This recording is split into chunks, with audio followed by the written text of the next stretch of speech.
10 साल से प्रधानमंत्री बजट पर बात कर रहे हैं, लेकिन बजट से आम जनता को क्या मिला 10 साल में? किसान, बेरोजगार, युवा, हाँ, स्टूडेंट्स, बड़ी बड़ी बातें तो होती है। इस देश में बड़ी बड़ी शादियां होती है और बजट पर बड़ी बड़ी बातें होती तो है। आप खुश नहीं है बजट से? देखिए, बजट तो पहले एक राज्य के लिए बनाया जाता था, गुजरात। अब और 2 राज्य उसमें जुड़ गए हैं। कौन से 2 राज्य सर? और सरकार बचाने के लिए प्रधानमंत्री को ये करना जरूरी है। कुर्सी बचाने के लिए बजट बनता है, देश के लिए नहीं बनता है। ये हमने पहली बार देखा है। जो अल्पमत की सरकार है उसको बचाने का ये बजट है और करीब करीब ये पूरे देश को इग्नोर किया गया है। अयोध्या को इग्नोर किया गया है, उत्तर प्रदेश को इग्नोर किया गया है। उत्तर प्रदेश वो प्रदेश है जिसने 1 दर्जन से ज्यादा देश को प्रधानमंत्री दिया है, देश की राजनीति को बदलता है, देश को राजनीति की दिशा और दशा को तय करता है।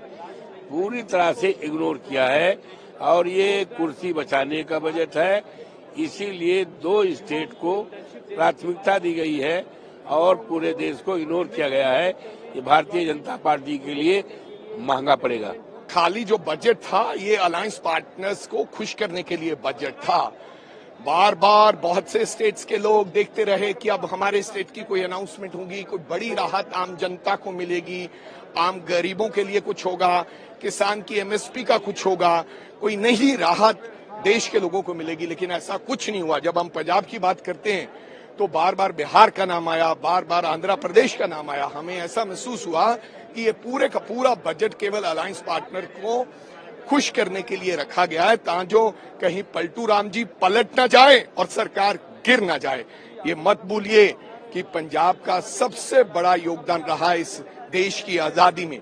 अगर देश के प्रधानमंत्री लाल किले पर झंडा लहराते हैं तो उसमें पंजाबियों का सबसे बड़ा योगदान है। हम आज भी इंतजार करेंगे, देखते हैं कि निर्मला सीतारमण, इसलिए हमने आज का प्रदर्शन किया है कि अपने रिव्यू स्पीच में, जो बजट की रिव्यू स्पीच होगी, उसमें कहीं ना कहीं पंजाब के लिए कुछ हमारी मांग है। पंजाब को एम्स देनी चाहिए, पंजाब को फ्लड जैसे असिस्टेंस दी है दूसरे तमाम प्रदेशों को, हमें क्यों नहीं? हमारे भी तो पिछली बार फ्लड आए थे और इस बार भी आने की संभावना है। बहुत सी फसलें किसानों की खराब हो गई हैं, लोगों के घर गिर गए, मकान गिर गए। हमारी इंडस्ट्री के लिए, लुधियाना के लिए कोई राहत नहीं है, एमएसएमईज के लिए कोई राहत नहीं है। तो मैं कहता हूं कि ये बजट पूरे का पूरा खोखला बजट है। मैं निंदा करता हूं और ये हमें आस नहीं थी कि तीसरी बार मोदी जी की सरकार आई है और इस प्रकार का बजट आएगा जो केवल अलायंस पार्टनर और अपने मकसद के लिए रखा जाए। देखी की गई एग्रीकल्चर सेक्टर के लिए जो अलॉटमेंट हुआ है वो नेग्लिजिबल है।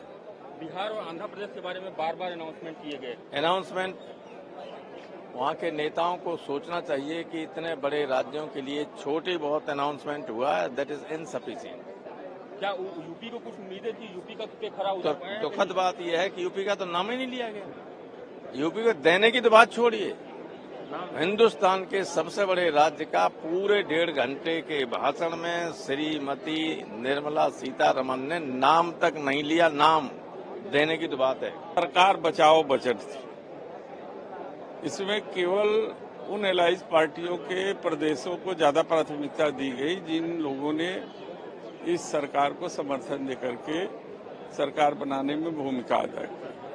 जहां तक उत्तर प्रदेश का मामला है, उत्तर प्रदेश में जबकि 80 सांसद आते हैं, हमारी आबादी भी सबसे ज्यादा है, हमारी आवश्यकताएं भी सबसे ज्यादा है, ये हृदय प्रदेश है।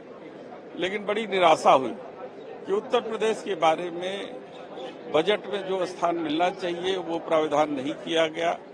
यहाँ तक कि उत्तर प्रदेश का नाम भी बजट में एक बार कहीं से नहीं आया। हमारा कृषि प्रधान देश है, किसानों के लिए क्या व्यवस्था है, किसानों से जुड़ी समस्याओं के लिए क्या व्यवस्था है, उनके सिंचाई, बिजली, घर, ये सारी चीजों के लिए प्रधानमंत्री का जो है गृह प्रदेश है एक तरीके से, जहां से वो चुनाव जीत करके आते हैं। लेकिन उत्तर प्रदेश का स्थान बजट में न होना ये निराशाजनक बजट था और ये केवल सरकार बचाओ जो है बजट के रूप में देखा जा सकता है। इसके लिए जनमानस को कोई लाभ पहुंचने वाला नहीं।